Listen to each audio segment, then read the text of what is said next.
Hello dear friend, आपका अपने YouTube imagination mechanical academy पे आप सभी का स्वागत है। तो डियर फ्रेंड, हम लोग यहाँ से स्टार्ट करेंगे। यहाँ तक हमने क्वेश्चन कर लिया था, क्वेश्चन नंबर 28 से।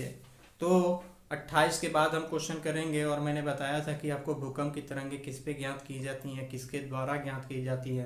तो मैंने बताया था कि आपको सिस्मोग्राफ के द्वारा भूकंप तरंगें ज्ञात की जाती हैं। और आगे मैंने बताया था कि वो रिएक्टर पैमाने पे ज्ञात की जाती हैं।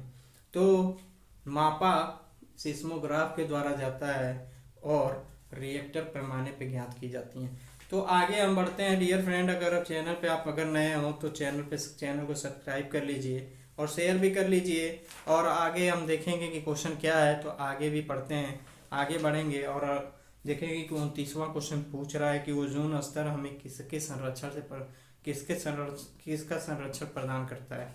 ओजोन परत हमसे हम हमारे पृथ्वी को किससे प्रोटेक्शन करता है।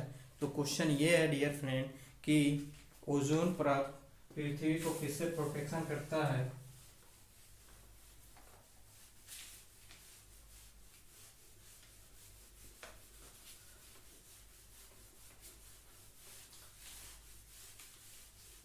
तो एनटीपीसी और ग्रुप डी का 12-13 दिन में एग्जाम होने वाला है। तो आप रिवीजन स्टार्ट कर दीजिए। जितने पढ़े हैं उतना ही पढ़िए, अब नया पढ़ने की कुछ ज़रूरत तो है नहीं।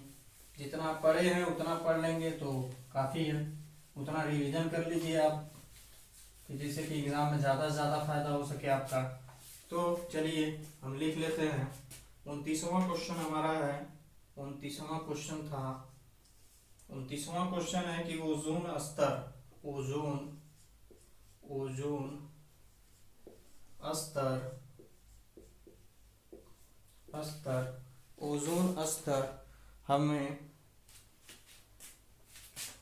स्तर हमें हमें किससे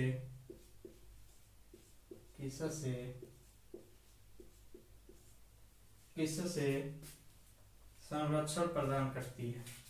किससे संरक्षण प्रदान करती है। तो डियर फ्रेंड, आप देख रहे होंगे कि पूछ रहा है क्वेश्चन में कि ओजोन परत हमको यानी हमारे पृथ्वी को किससे प्रोटेक्ट करती है। तो आप अल्ट्रा वायलेट का नाम सुने होंगे कि जो अल्ट्रा वायलेट किरणें आती हैं ओजोन उसको फिर से वायुमंडल में रिफ्लेक्ट कर देता है या बाहरी वातावरण में भेज देता है और पृथ्वी पे नहीं आने देता है, जिससे हमको भयंकर बीमारियों से ओजोन परत बचाता है। तो हमारा आंसर हो जाएगा क्या, अल्ट्रा वायलेट। तो उत्तर हो जाएगा डियर फ्रेंड पराबैंगनी किरण।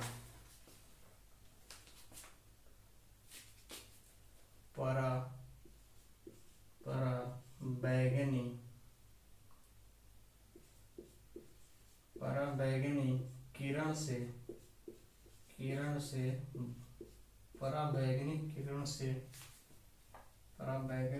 से क्या करता है, हमें सुरक्षा प्रदान करता है या संरक्षण प्रदान करता है। यहाँ क्वेश्चन उठता है आपका कि ये ओजोन जो परत है वो किस मंडल में पाई जाती है। तो आपको याद होगा, हर एग्जाम में पूछ लेगा कि यहाँ से तो क्वेश्चन पूछेगा कि हमारा ओजोन परत किससे प्रोटेक्शन करता है। तो आपको याद रखना है कि ओजोन परत हमारा क्या होता है कि अल्ट्रावायलेट किरणों से बचाता है और ये किस मंडल में पाया जाता है। तो आपको याद रखना है कि ओजोन परत हमारा समताप मंडल में पाया जाता है। यहाँ से स्टार लगा के लिख दे रहा हूँ मैं, ओजोन परत किस स्तर में पाया जाता है। ओजोन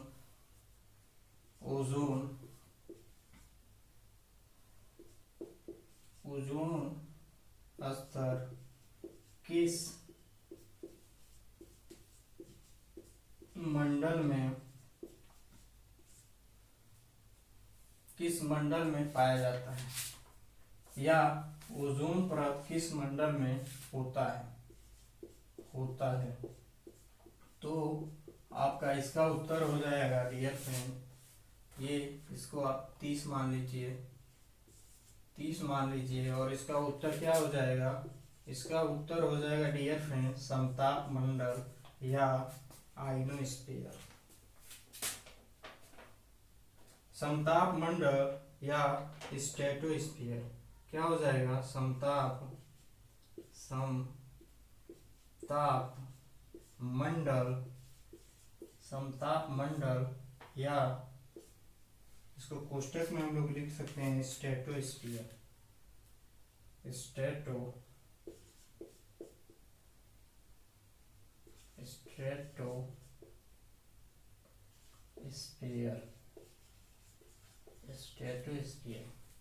तो आपसे क्वेश्चन पूछ सकता है कि ओजोन स्तर या ओजोन मंडल किस मंडल में पाई जाती है। तो हमको याद रखना है कि समताप मंडल में क्या पाई जाती है? कौन सी? ओजोन परत। और ओजोन का सूत्र होता है आपका, यहाँ स्टार लिखा के लिख लीजिए, O3। ठीक है, आपको याद रखना है कि O3 को हम क्या बोलते हैं? ओजोन बोलते हैं। ये भी अगर सिंपल सा क्वेश्चन पूछ लिया ओजोन का सूत्र क्या होता है तो आपको याद ही ना हो कि ओजोन का सूत्र क्या होता है। चलिए ठीक है, आगे बढ़ते हैं और आगे आपसे हम मंडल के बारे में बता देते हैं आपके कि क्या होता है। आपको मंडल याद रखना है। सबसे पहले क्या होगा आपका? स्ट्रेटोस्फीयर होगा। उसके बाद क्या होगा? ये स्ट्रेटोस्फीयर हो गया। स्ट्रेटोस्फीयर में क्या होता है? ये क्षोभ मंडल होता है। स्ट्रेटोस्फीयर याद रखना है कि टी हो गया। उसके बाद आपका आ जाएगा आपका क्या? स्ट्रेटोस्फीयर। उसके बाद आ जाएगा आपका क्या? मीसोस्फीयर। उसके बाद आ जाएगा आपका आइनोस्फीयर।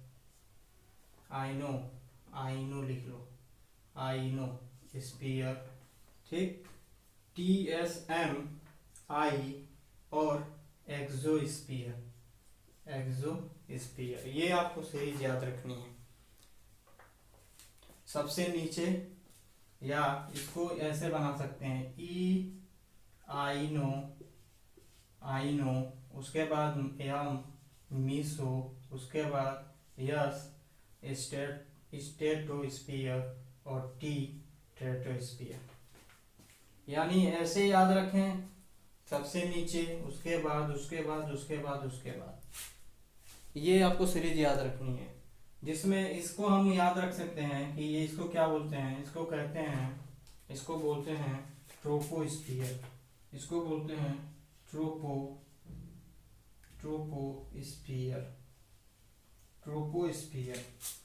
ट्रोपोस्फीयर हो गया। इसको बोलते हैं क्षोभ मंडल। ये हो गया क्षोभ मंडल। तो हमको याद रखना है STMIE।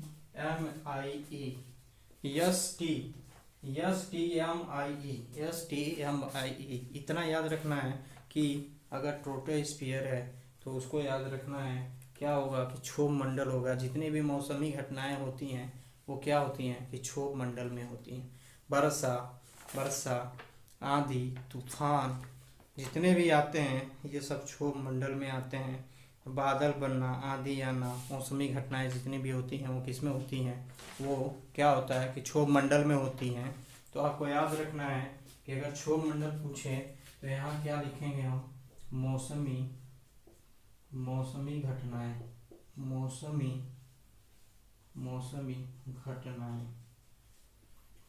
घटनाएं जितनी भी होती हैं वो किस में होती हैं? क्षोभ मंडल में होती हैं। जैसे कि बादल बनना, बिजली गरजना, वर्षा हो जाना, आंधी हो जाना, तूफान आ जाना, ये सारी घटनाएं कहाँ होती हैं? क्षोभ मंडल में होती हैं। अब हम पहुंचते हैं दूसरे मंडल में और इसको हम पहला बोल देते हैं। ये पहला मंडल हो गया, ये दूसरा मंडल हो गया, ये तीसरा, ये चौथा और ये पांचवा। अब यहाँ से भी आते हैं तो ये पहला मंडल है। यहाँ स्टार लगा के लिख लीजिए, नोट में इसको लिख लीजिए कि याद रहेगा आपको।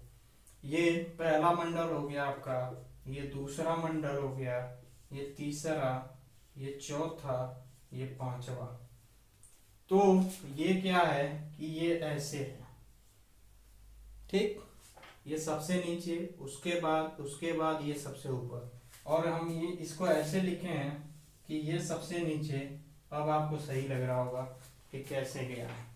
ठीक है डियर फ्रेंड, तो ये हो गया ट्रोपोस्फियर। ट्रोपोस्फियर क्षोभ मंडल बोलते हैं। और क्षोभ मंडल में जितनी भी मौसमी घटनाएं होती हैं, जैसे कि वर्षा आना, पानी बरस जाना, या धूल कण, जितने भी आंधी तूफान, सारी मौसमी घटनाएं किस में होती हैं? तो क्षोभ मंडल में होती हैं। आपको याद रखना है कि क्षोभ मंडल में होती हैं। और दूसरा आपका है आपका स्ट्रेटोस्फियर। इसको बोलते हैं स्ट्रेटोस्फियर।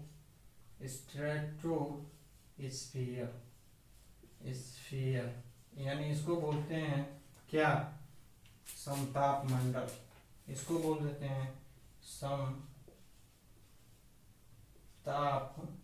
मंडल। ये हो गया समताप मंडल। तो समताप मंडल में आपका क्या स्थित होता है? तो यहाँ स्टार लगा के लिख लीजिए कि इसमें क्या होता है? ओजोन परत पाई जाती है। क्या होता है कि ओजोन क्या परत पाई जाती है।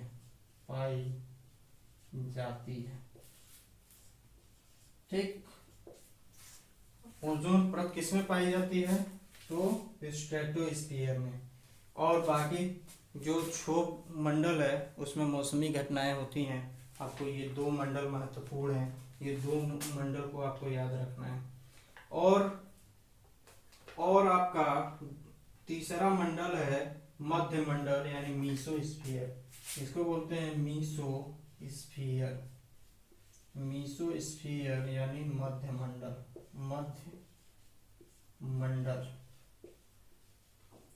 मंडल। ठीक।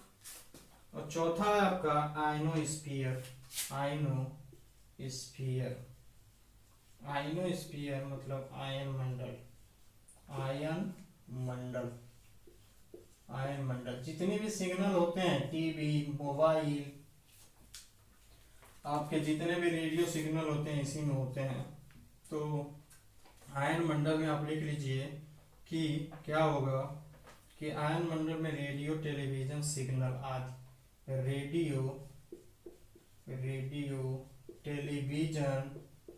टेलीविजन सिग्नल आदि।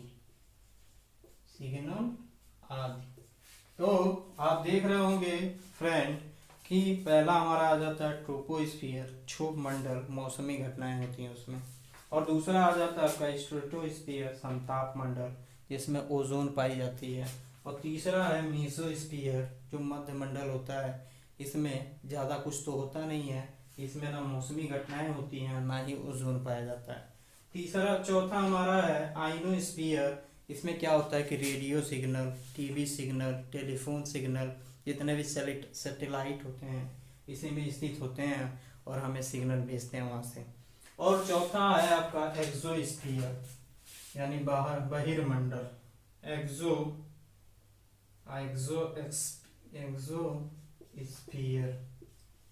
स्फीयर, इसको बोलते हैं क्या? बहिर्मंडल। ये आपका वायुमंडल या बहिर्मंडल, वायुमंडल। तो आपको ये सारे मंडल याद रखना है। और ज़्यादा इम्पोर्टेंट आपका चौथा, दूसरा और पहला है। तो आपसे पहला, दूसरा और चौथे के बारे में एग्जाम में पूछा जा सकता है। अब क्वेश्चन उठता है कि ओजोन की परत किस में मापी जाती है? तो आपको याद रखना है ओजोन की परत डाप्सन इकाई पे मापी जाती है। तो डाप्सन इकाई जो होती है वो ओजोन परत को मापने की इकाई होती है। तो ओजोन परत की मोटाई मापी जाती है किससे? डाप्सन इकाई से। तो आप लिख लीजिए यहाँ पे ओजोन परत की मोटाई, ओजोन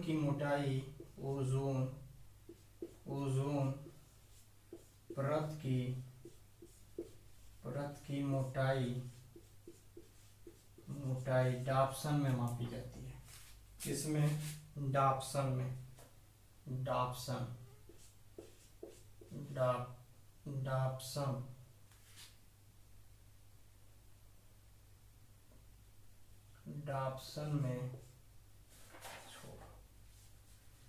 डाप्सन में मापी जाती है। डाप्सन में, इसको हम हाईलाइट कर देते हैं कि आपको याद रहे किसमें मापी जाती है, तो डाप्सन में मापी जाती है, डाप्सन में मापी जाती है। ओके डियर फ्रेंड, तो इतना आपको याद रखना है। देखिए एक क्वेश्चन हमने उठाया कि ओजोन स्तर हमें किसमें संरक्षण प्रदान किससे संरक्षण प्रदान करता है। आपको देखिए इतने सारे फैक्ट हैं, यहाँ से क्वेश्चन आपको एग्जाम में पूछ लेगा, तो आपको याद रखना है कि अगर पूछेगा स्ट्रेटोस्फीयर में कौन सी घटनाएं होती हैं, तो आपको याद रखना है कि सारे मौसमी घटनाएं, जितनी भी वायुमंडलीय घटनाएं हैं वो किस में होती हैं, वो होती हैं आपका स्ट्रेटोस्फीयर में। तो ये रहा आपका ओजोन। अगर यहाँ से कहीं से भी आपको क्वेश्चन पूछेगा तो आपके दिमाग में क्लिक करेगा, आपको याद आएगा कि हम पढ़े थे यूट्यूब पे कि ओजोन स्तर कहाँ स्थित होता है, तो आपको याद रखना है कि स्ट्रेटोस्फीयर में स्थित होता है, समताप मंडल में होता है। और इसमें जो समताप मंडल होता है इसमें ओजोन स्थिर होता है, और इसमें क्या होता है, इसी में हमारा वायुयान क्या होता है कि फ्लाई करता है या उड़ता है। तो चलिए आगे देखते हैं। आगे आपका आ जाता है कि गर्म किए जाने पर नीले कांच में किस रंग की चमक होगी। अगर हम कांच को गर्म करें, ठीक, नीले कांच को अगर हम गर्म करें तो वो किस रंग का हो जाएगा या किस रंग का वो चमक देगी। तो आपको याद रखना है, अगर हम नीले कांच को अगर कभी कभी देखिएगा आप नीला कांच लेके आग में गर्म करिएगा, अगर आग में गर्म करेंगे तो वो धीरे धीरे क्या होगा, नीले से लाल में बदलना चालू हो जाएगा एक निश्चित तापमान के बाद।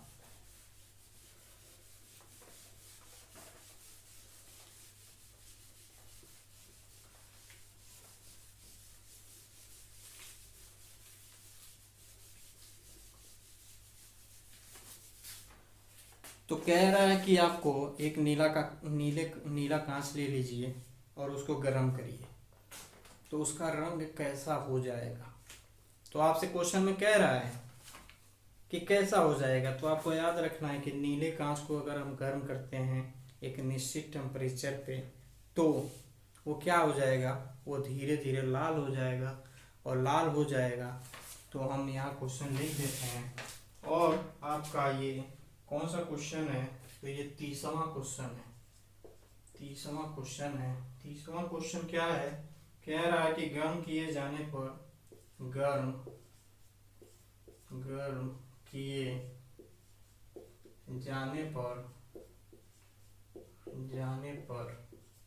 किए जाने पर नीले कांच के किस रंग की चमक होगी। नीले कांच में क्या, गर्म किए जाने पर नीले कांच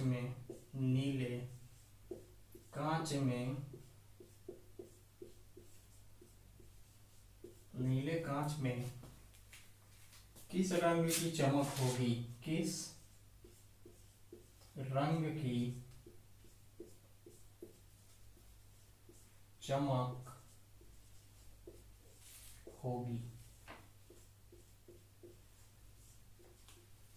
ठीक, तो आपको याद रखना है कि ये जब नीले कांच को हम गर्म करते हैं तो वो उसका रंग क्या हो जाता है, तो इसका उत्तर याद रखना है कि वो लाल हो जाता है।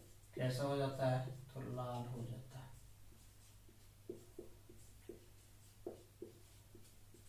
लाल हो जाता है। ठीक, कैसा हो जाता है, तो लाल हो जाता है। 31वें क्वेश्चन पे आते हैं। 31वां क्वेश्चन पूछ रहा है कि स्टेनलेस स्टील कैसा धातु है। स्टेनलेस स्टील क्या है या कैसा धातु है। तो 31वां क्वेश्चन है आपका कि स्टेनलेस स्टील क्या है।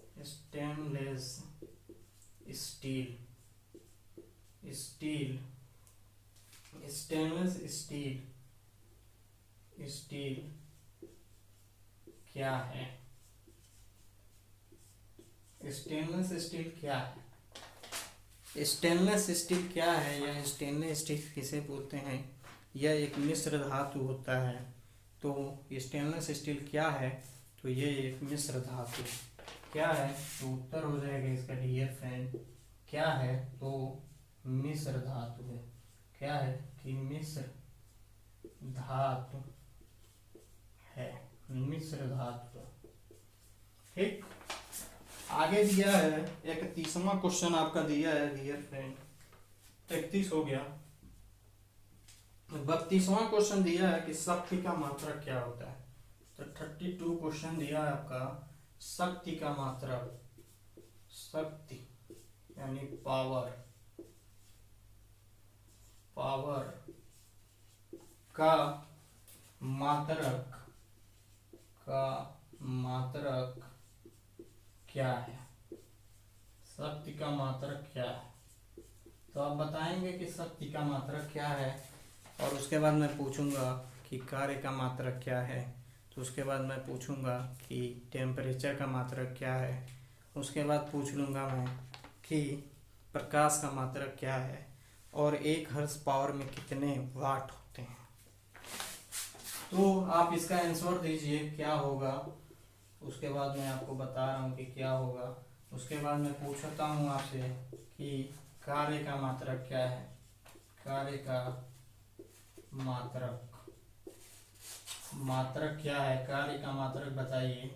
उसके बाद बताइए कि तापमान, तापमान का मात्रक क्या है, तापमान का मात्रक क्या है। और बताइए कि तापमान हो गया आपका। उसके बाद बताइए कि प्रकाश वर्ष, प्रकाश वर्ष का मात्रक क्या है, वर्ष का मात्रक क्या है। प्रकाश वर्ष का मात्रक, तापमान का मात्रक और कार्य का मात्रक क्या है। और उसके बाद बताइए कि 1 हर्ट्ज पावर में कितने वाट होते हैं, 1 हर्ट्ज पावर में कितने वाट होते हैं। इतना क्वेश्चन आपको फैक्ट है ये, और इतना एक क्वेश्चन से इतने फैक्ट निकल सकते हैं। तो आप बताइए कि यहाँ कार्य का मात्रक क्या है। तो आप बताएंगे कि वाट है। क्या है, वाट है। आपका शक्ति का मात्रक क्या है, तो बोलेंगे कि वाट है। क्या है, वाट है, वाट है। अब हम वाट को क्या लिख सकते हैं, वाट को लिख सकते हैं डियर फ्रेंड, वाट को लिख सकते हैं न्यूटन इंटू मीटर पर सेकेंड, न्यूटन मीटर पर सेकेंड। अब इसको मैं क्या लिख सकता हूँ डियर फ्रेंड, इसको लिख सकता हूँ कि जूल है ये, जे लिख सकते हैं जूल पर सेकेंड। और जूल पर सेकेंड क्या होता है डियर फ्रेंड, इसी को हम वाट बोलते हैं, और इसको कैपिटल W से हम दर्शाते हैं। तो आपको इतना याद रखना है कि शक्ति का मात्रक अगर पूछेगा तो आपको वाट आंसर करना है, और अगर वाट नहीं दिया होगा तो आपको न्यूटन इंटू मीटर पर सेकेंड दिया होगा। अगर वो भी नहीं दिया होगा तो आपको जूल पर सेकेंड दिया होगा, वाट का मात्रक जूल पर सेकेंड में दिया होगा। अगर वो भी नहीं दिया होगा तो वाट तो डेफिनेटली दिया होगा क्वेश्चन में। तो आपको ये सारे यूनिट याद रखने हैं कि वाट का अगर शक्ति का मात्रक आपसे पूछ ले तो आपको ये याद होना चाहिए। अब आइए हम चलते हैं, ये जो मैंने लिखा है आपको अगर रिकॉल होगा, हो रहा होगा, आपको याद होगा तो आप आंसर दे पा रहे होंगे। और इसका क्या हो जाएगा, कार्य का मात्रक क्या होगा, तो सिंपल क्या होगा, ये जूल हो जाएगा। क्या होगा, ये जूल है, इसका मात्रक क्या होगा, जूल होगा। और तापमान का मात्रक क्या होगा, तो केल्विन होगा, केल्विन, केल्विन। क्या तापमान का मात्रक क्या होगा, तो केल्विन होगा। और आप देख रहे होंगे डियर फ्रेंड कि प्रकाश का मात्रक क्या होगा, प्रकाश वर्ष का मात्रक क्या होगा। तो प्रकाश वर्ष को हम किस में मापते हैं, तो दूरी में मापते हैं। किस में मापते हैं, तो दूरी में। तो इसका मात्रक क्या होगा, दूरी हो जाएगी, दूरी। ठीक, अब हम कह रहा है कि 1 हर्ट्ज पावर में कितने वाट होते हैं। तो आपको अच्छे से याद होगा कि 746 वाट होता है। 746 वाट कितना होता है, 1 हॉर्स पावर में 746 वाट होता है। आगे बढ़ते हैं। आगे दिया है क्वेश्चन आपका कि जल का घनत्व किस ताप पर अधिकतम होता है। तो यहीं लिख लेते हैं हम लोग। 33वां क्वेश्चन है आपका कि कह रहा है कि जल का घनत्व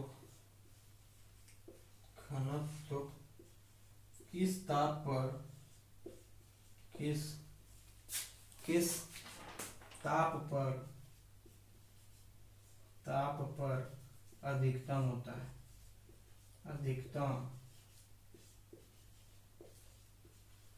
अधिकतम होता है। किस ताप पर अधिकतम होता है। तो बताइए डियर फ्रेंड, जल का घनत्व किस ताप पर अधिकतम होता है। तो आपको घनत्व याद रखना है। घनत्व बराबर होता है घनत्व बराबर होता है क्या, द्रव्यमान बटा क्या, आयतन। और इसको हम लिख सकते हैं क्या, इसको m का हम लिख सकते हैं kg और v को लिख सकते हैं मीटर क्यूब। ठीक, तो kg पर मीटर क्यूब क्या हो गया, घनत्व हो गया। और पूछ रहा है कि जल का घनत्व किस ताप पर अधिकतम होता है। तो आपको याद होगा कि आप पढ़े होंगे क्लास 9 में, क्लास 8 में कि 4 डिग्री सेल्सियस पे क्या होता है कि जल का घनत्व क्या होता है, अधिकतम होता है। तो यहाँ उत्तर हो जाएगा, उत्तर में हो जाएगा उत्तर 4 डिग्री सेल्सियस। इतना याद रखना है आपको कि जल का घनत्व जो होता है वो 4 डिग्री सेल्सियस पे क्या होता है, अधिकतम होता है। तो आगे अब क्वेश्चन देखते हैं। आगे क्वेश्चन दिया है आपका कि धान्य में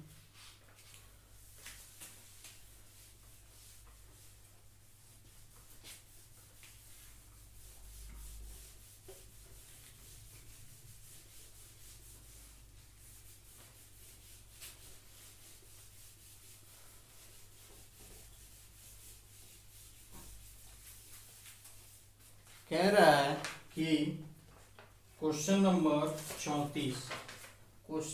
34 कह रहा है कि धान्य में कह रहा है कि धान्य में सबसे अधिक कठोर फसल कौन सी है। तो धान्य में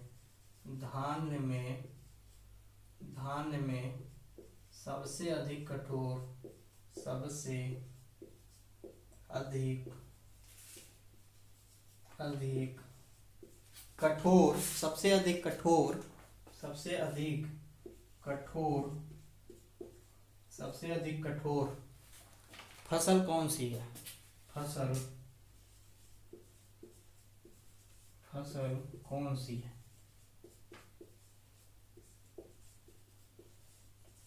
आपको धान्य की खेती आपको नजर आ रही होगी।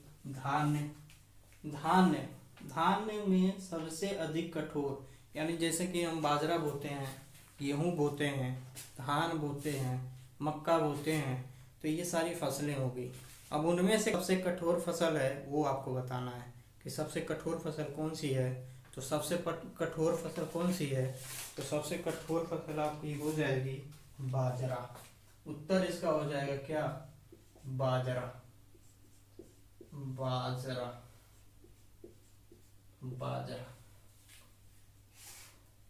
ठीक है डियर फ्रेंड। आगे दिया है आपका कि संयुक्त राष्ट्र मानव अधिकार आयोग का मुख्यालय कहाँ है। ये क्वेश्चन आया हुआ है। 35वां आपका क्वेश्चन है कि संयुक्त राष्ट्र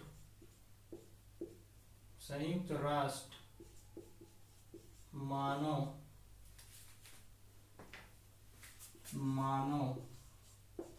अधिकार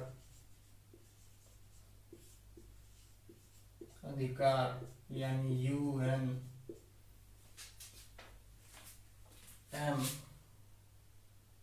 UNHRC। ठीक, का मुख्यालय कहाँ पे है? का मुख्यालय, का मुख्यालय, मुख्यालय, मुख्यालय, मुख्यालय कहाँ पर है?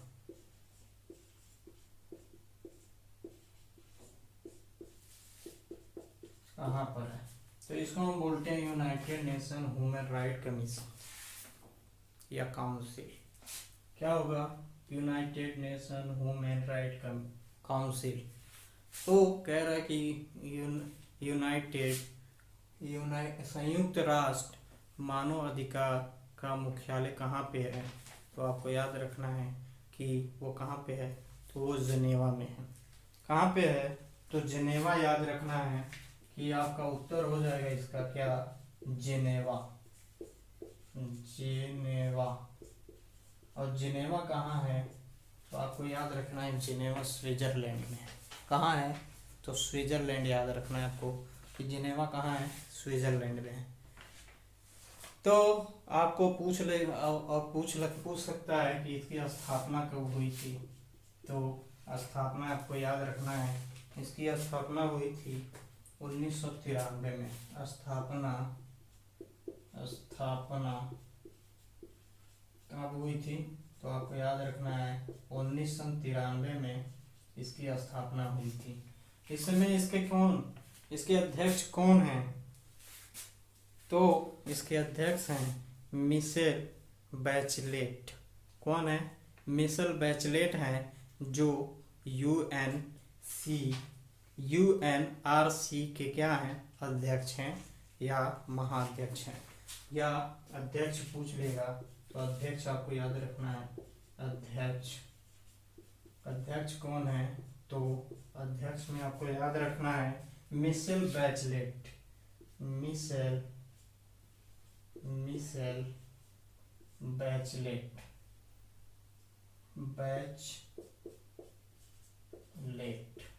कौन है? मिशेल बैचलेट हैं। कौन है? संयुक्त राष्ट्र मानव अधिकार का मुख्यालय कहाँ है? तो जिनेवा में है। और क्या कह रहा है कि स्थापना कब हुआ? तो स्थापना इसका 1993 में हुआ। और अध्यक्ष कौन है? तो मिशेल बैचलेट हैं। इतना याद रखना है। उसके बाद और भी हैं, अब से पूछ लेगा। ये तो हो गया, ये क्वेश्चन था। फैक्ट पे देखते हैं, फैक्ट क्या है। फैक्ट है कि अगर हम और भी कुछ मुख्यालयों की बात करें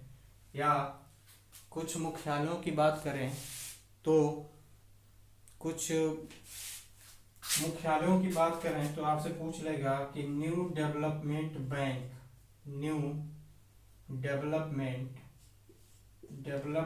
बैंक की स्थापना कब हुई थी?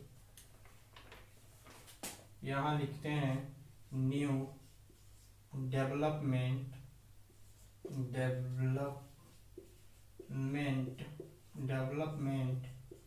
बैंक। न्यू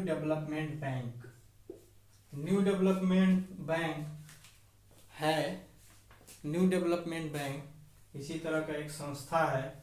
तो ये कहाँ स्थित है और इसकी स्थापना कब हुई थी? तो इसका स्थापना लिख लेते हैं। इसकी स्थापना कब हुई थी? इसकी स्थापना हुई थी आपका 2014 में। कब हुई थी? 2014 में हुई थी। और कहाँ हुई थी? स्थान इसका मुख्यालय कहाँ है?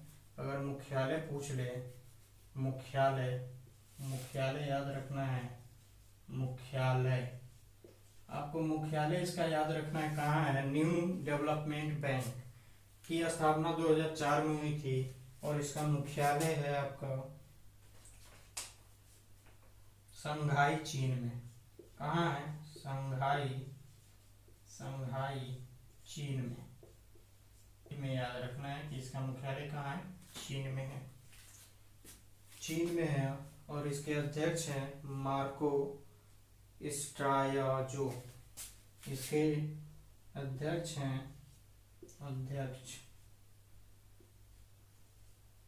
इसके अध्यक्ष कौन है? तो मार्को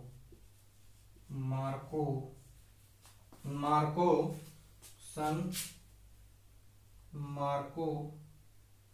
मार्कोस ट्रायाजो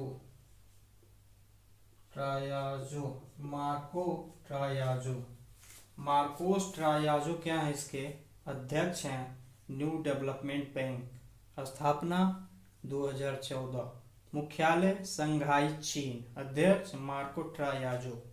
इतना याद रखना है आपको। और एक इंडिया का याद रखना है कि national payment corporation of India, क्या इसको बोलते हैं? NPCI। ये क्या होता है? National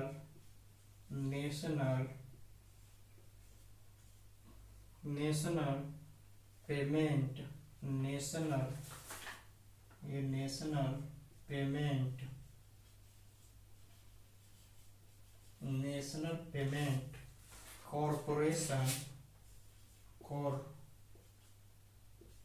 corporation of India. ये इंडिया का एक संस्था है और इसकी स्थापना हुई थी 2000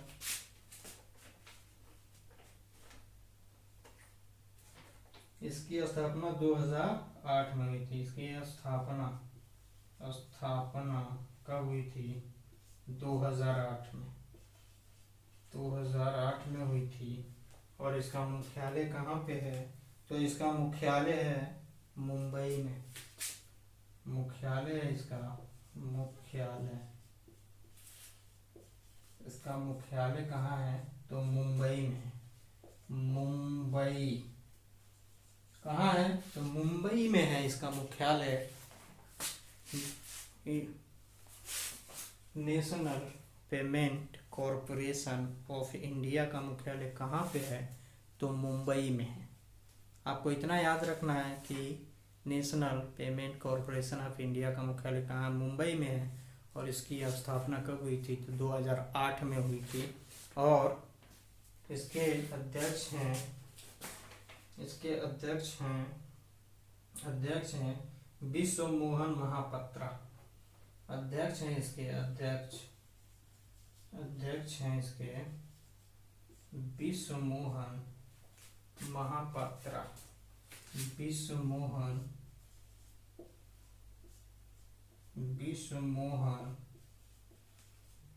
मोहन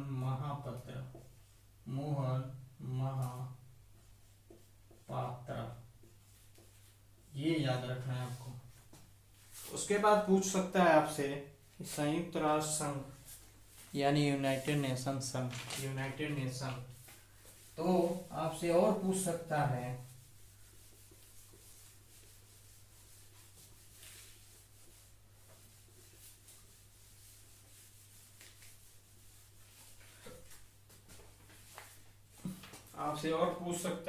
कि संयुक्त राष्ट्र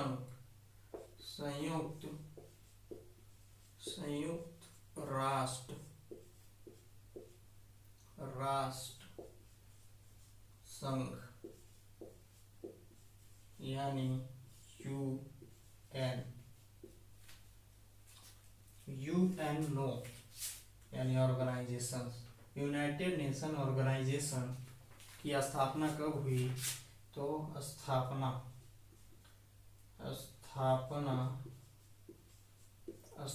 बताइए, मुख्यालय बताइए। मुख्यालय और अध्यक्ष, इसके अध्यक्ष।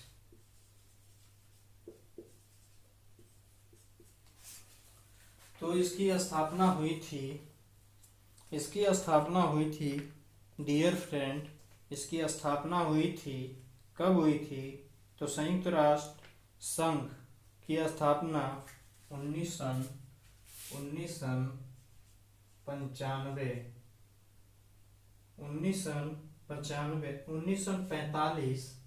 1945 में हुई थी। कब हुई थी? 1945 में हुई थी। और इसका मुख्यालय कहाँ पे है? तो इसका मुख्यालय है आपका न्यूयॉर्क में। न्यूयॉर्क में इसका क्या है? मुख्यालय है। और इसके अध्यक्ष कौन है? तो इसके अध्यक्ष हैं एंटोनियो गुटरेस। क्या है? एंटोनियो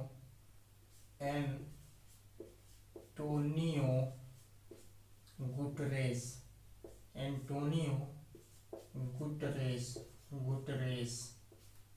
इसके कौन से हैं? क्या है? अध्यक्ष हैं। और इसमें मेंबर हैं आपके 193, यानी सदस्य हैं कितना? 193। 193वां देश कौन सा था? तो दक्षिणी सूडान था। 193वां मेंबर यही देख लेते हैं। 193वां मेंबर कौन है? तो वो है दक्षिणी सूडान। इतना याद रखना है आपको।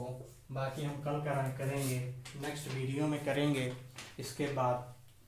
तो अगर डियर फ्रेंड आप चैनल पर नए हैं तो चैनल को सब्सक्राइब कर लीजिए और शेयर भी कर लीजिए और बेल आइकन को भी दबा लीजिए कि जिससे आपको हर बार नोटिफिकेशन पहुंच जाए जब वीडियो अपलोड हो। तो मिलते हैं नेक्स्ट वीडियो में, अभी के लिए इतना ही।